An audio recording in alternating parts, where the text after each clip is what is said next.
President Clinton taps into America's emergency oil reserves.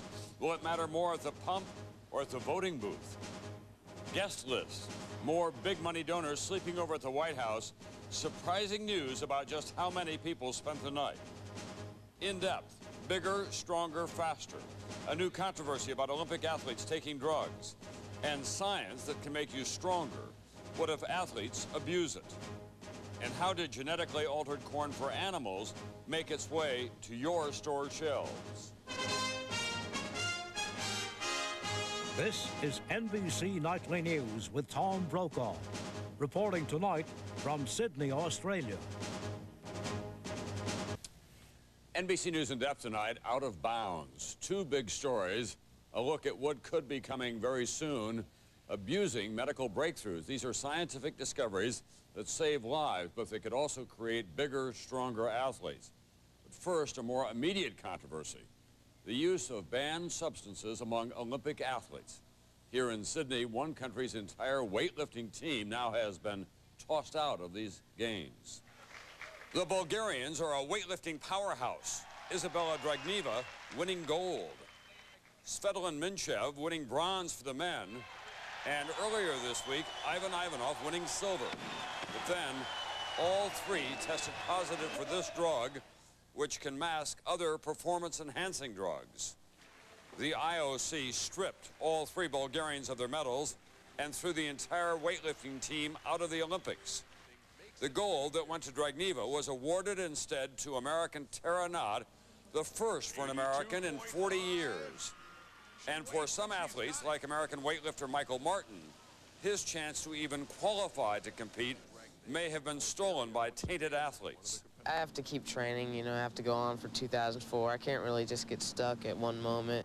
Which brings us to a new breakthrough and new concerns about potential abuse by athletes. NBC's Roger O'Neill in depth tonight.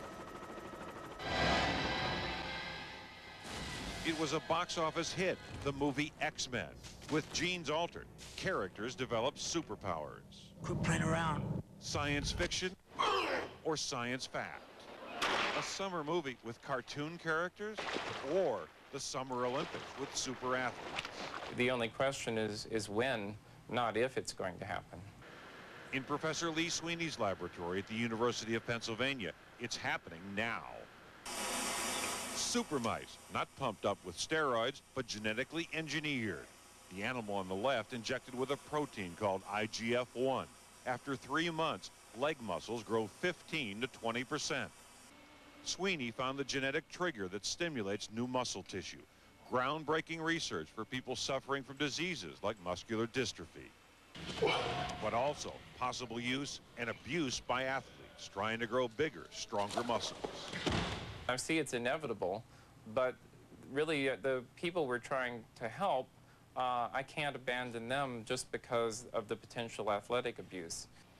Now look at this, that red stuff, growing bones, ready to implant. I think we can make the body stronger than it is. At UC Berkeley, Dr. Tony Keaveney already has. This is a CAT scan of a human bone surrounded by new bone. A federal grant supports this research, again, not to help athletes who want to cheat, but to help people with brittle and broken bones. It takes us about 6 weeks to grow new bone tissue on some existing bone. Now, with the human genetic code broken, somewhere in the maze, scientists say, is the gene that makes the athlete run fast or jump high, the key to creating a superstar. But this former star, Olympian Eero Mantaranta, calls gene manipulation immoral. The gold medal cross-country skier is the only athlete known with a natural gene mutation, loading his body with oxygen-rich red blood cells, supposedly keeping muscles from tiring.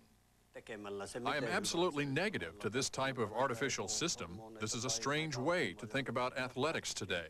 And in lane 8 is Mark Creer. And American hurdler Mark Creer, silver medalist 4 years ago, says he would never donate his DNA. We're all blessed with certain gifts. And when you go try to mix up the gifts and it seems like you're cheating yourself, you're cheating what we're created for. Still, Dr. Donald Catlin, director of the UCLA Olympic Drug Testing Lab, is certain gene tinkering in sports will occur. We know that if somebody figures out a way to fiddle with the genes and make muscles bigger and stronger, somebody will probably try it. Because gene manipulation can't be detected, finding cheaters, all agree, will be impossible. Remember the warning in the movie X-Men? Quit playing around. Too late for that. The new era of superstars is coming, some say by the year 2010. Roger O'Neill, NBC News, Sydney. And coming up next, that crunchy